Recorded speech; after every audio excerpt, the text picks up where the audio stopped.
I know you've been here all day, and I thank you for still being here. I thank you for coming. And I'd like you to all just say thank you to everybody at your table for being here, for showing up, for wanting to learn and grow.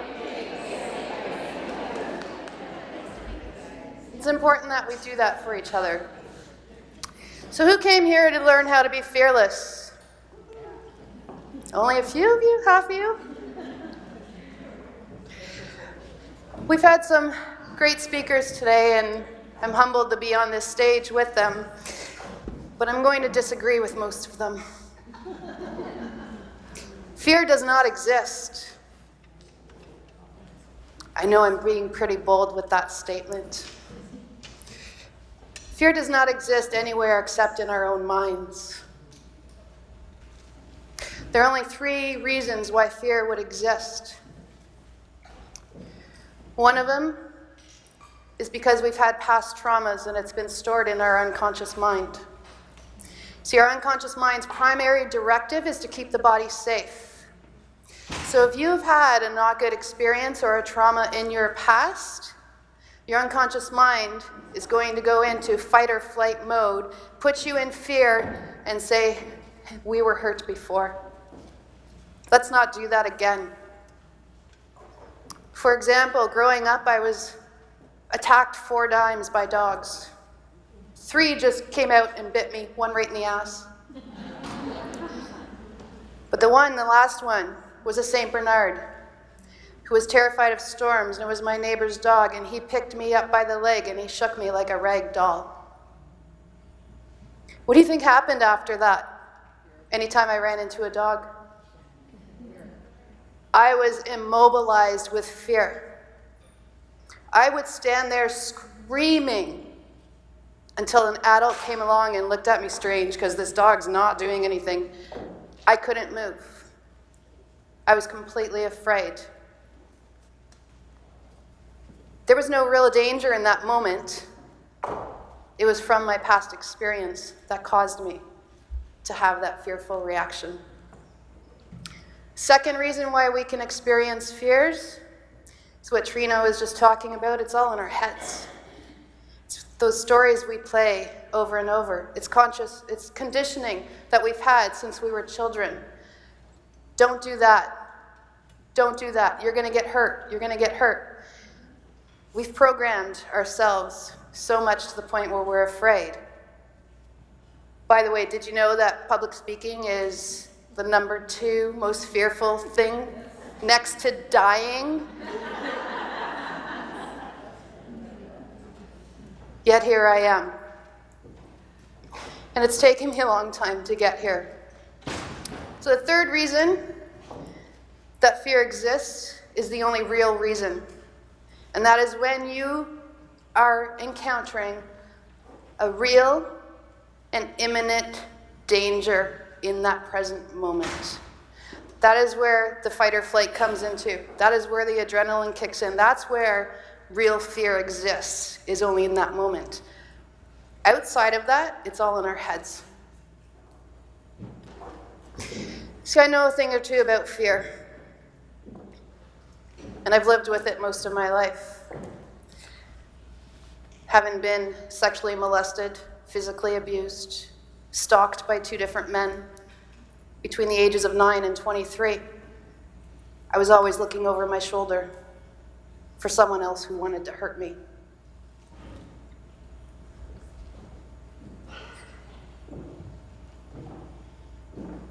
The life pivotal changing moments and time for me,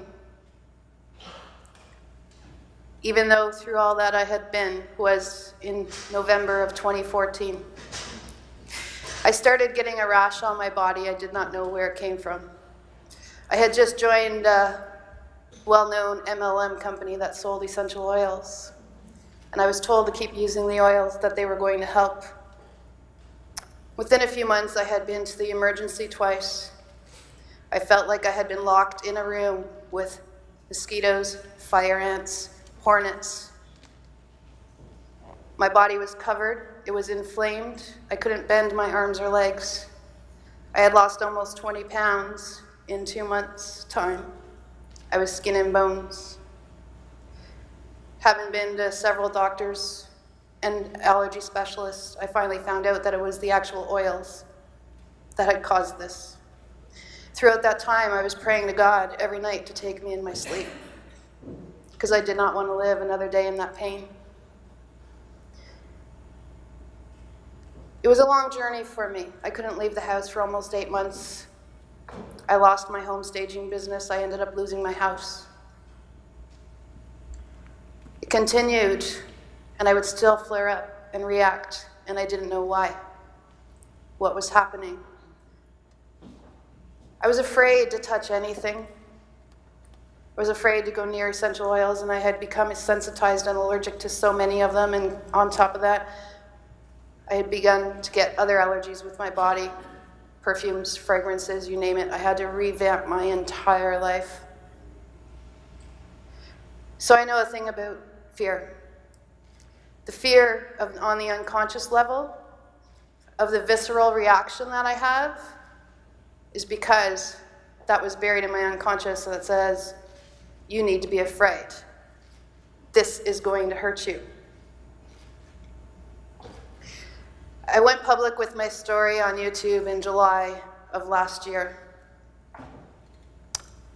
At this time, or since that time, I've been contacted from people all over the world who have had similar injuries and sensitizations happen. I kept hearing this little voice in my head saying, you need to do more. You need to write a book. And I'm like, heck no, not happening, not writing a book. I put myself on a limb already out there. I already told the world I did my part, I'm done. And let's just say I got a lot of hate mail from it, from the people that didn't believe me. But then I saw how many other people were getting hate mail, and so many people were afraid to come out because of it. So I decided to write the book.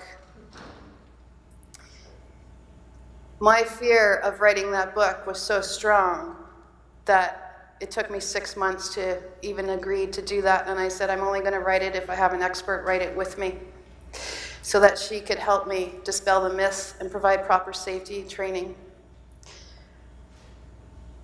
This was bigger than me. The cause was bigger than me. This is becoming an epidemic, and there are too many people getting hurt and injured. I had to do something. I just couldn't sit back and do nothing. So as scared as I was, I wrote that book. And not only did I have an expert write it with me, I had the leading chemist in North America write the foreword. And I had one of the top essential oil safety guys in North America, or actually one in North America and one in the UK, also contribute to the book because they all believed that this was so powerful to get out. From that, it was September of last year where I still didn't want to be here. My life was not what it was. I was stuck in that place. But I woke up and I said, all right, you got two choices. You either leave or you get off your ass and make something of yourself. So I got off my ass. And I decided that I was going to start doing what I had started before I was going to finish it. And now, my focus is to empower women and help women, especially those who have been through trauma. I have invested over $30,000 in the last 8 months to be able to stand here with knowledge and wisdom and to be able to help you on your journey. It was January of this year where I was diagnosed with PTSD. PTSD, me. I went home and I looked in the mirror and thought, PTSD. And I looked at myself and I said, fuck that. I am not owning this. I will not take that. And I switched the meaning of PTSD to pretty terrific, sexy dame.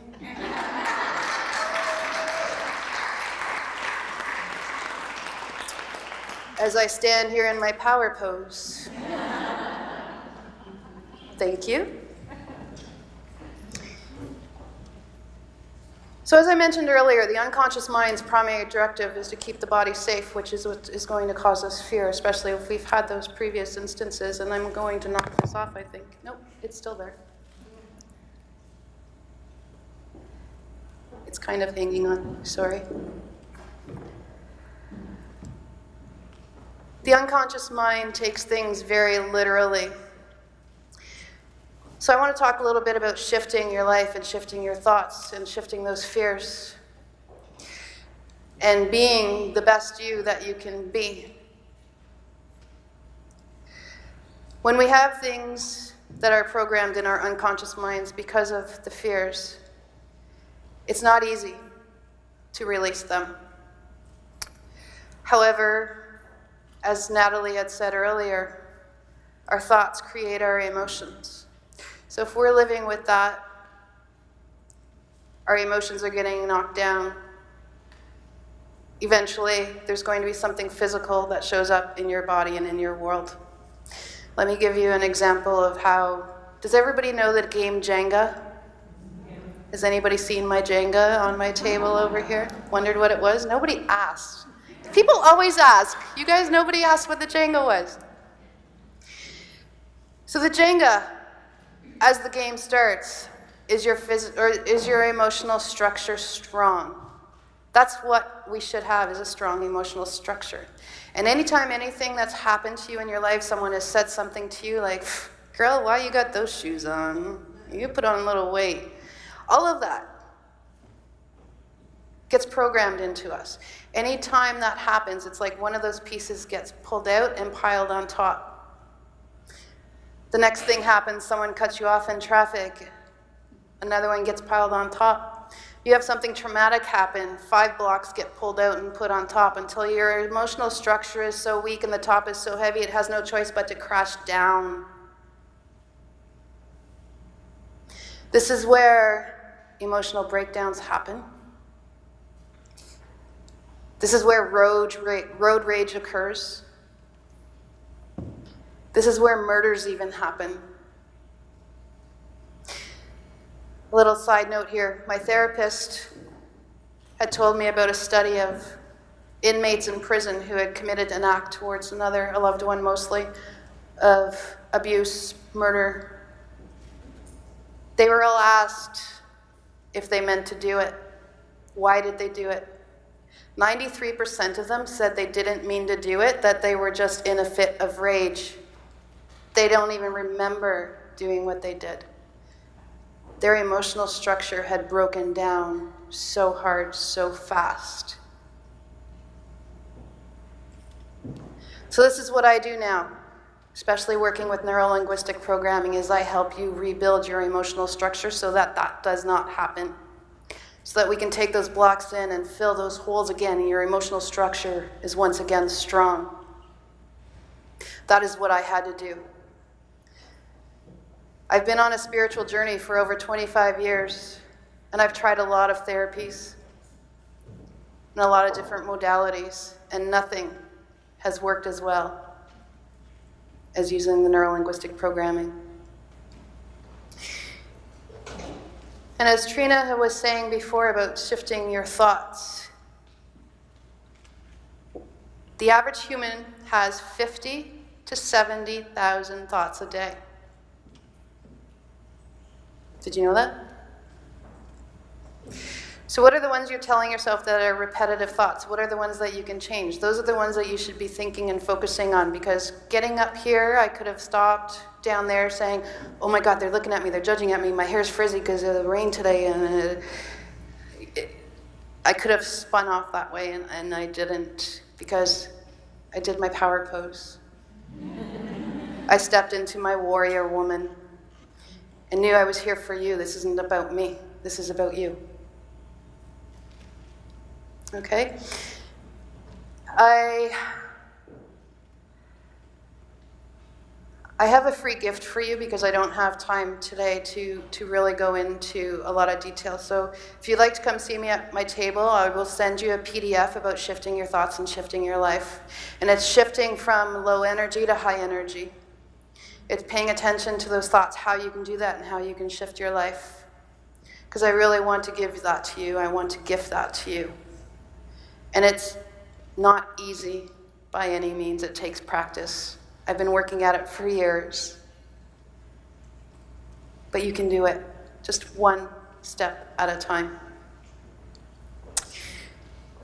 So there are 3 ways that you can clear your fear. The first is becoming mindful of the thoughts you think and the words you say. And again, just work on one at a time. What is the one conditioning that you've had since a child? What is the one thing that you are focusing on that does not serve you? How can you shift that into a more positive way of saying it?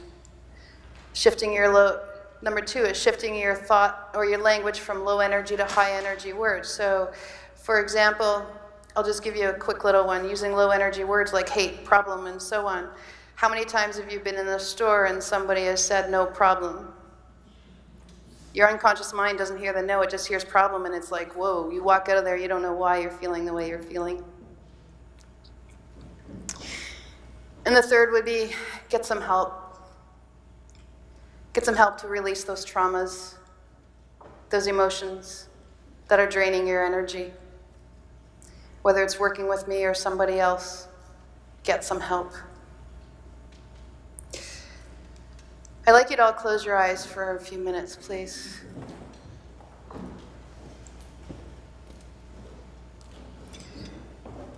As said already, I am. What you put after that can help to create and shape your reality. You can shift what you put after I am. And I want you to hear this. Breathe in these words. I am are 2 of the most powerful words in the English language, for whatever you put after them will help to create your destiny and your reality. These 2 words used together have a great impact on your consciousness and help you to gain access to the gates of manifestation. It is because of these words that you can now affirm to yourself that every day and every way you are getting better and better and better. I am powerful. I am worthy. I am successful. I am joy. I am abundant. I am deserving. I am worthy. I am determined. I am safe. I am free. I am grateful. I love and accept myself unconditionally. I am bathing in a river of courage and strength. I am brimming with energy. Yes, of course, if you said it, then it is now true. We create our present moment from the accumulation of our past thoughts. This gives us the opportunity to grow into a greater version of ourselves, our best selves. You see, it is your responsibility to create the life you desire. It is your responsibility to think thoughts that serve you so that you can accumulate moments of joy in your life and inspire others to be in awe of your glory. These can be your words, your beliefs, and your affirmations. So if you're ready, listen as we make some more declarations. I am fully capable of thinking thoughts that improve the quality of my life on a daily basis. I am open to receiving so that I can reach levels of harmony between myself and my relationship with others. I am living on purpose. I am love. I am light. I am abundant. I am an open channel for creative ideas. I am a believer in myself. I am thinking thoughts that are filled with high energy. I am balanced and strong. I am now committed to take full responsibility for all of my thoughts, actions, and experiences. My thoughts about events and people are creating my emotions. I am the master of my thoughts. I am the creator of my life's moments. I am blessed with many things to be grateful for. I am motivated and inspired to make the choices that are now for my highest good. Don't just listen to these words. Feel them. Chin up, arms open, gleaming smile on your face. Feel these words with conviction. Your energy has been invested, your faith has grown stronger, and your passion for creativity will reach an all-time high. You now have a reason to keep dreaming. Today is the day, now is your moment. Release yourself from the conscious constraints that cause you to live with limiting beliefs. You are a beautiful expression of your life. You are a unique and very special person. I am who I choose to be. You are who you choose to be. You are limitless. You are universal. You are an absolute and complete miracle. Now go live as one. Thank you. Stacey Haluka.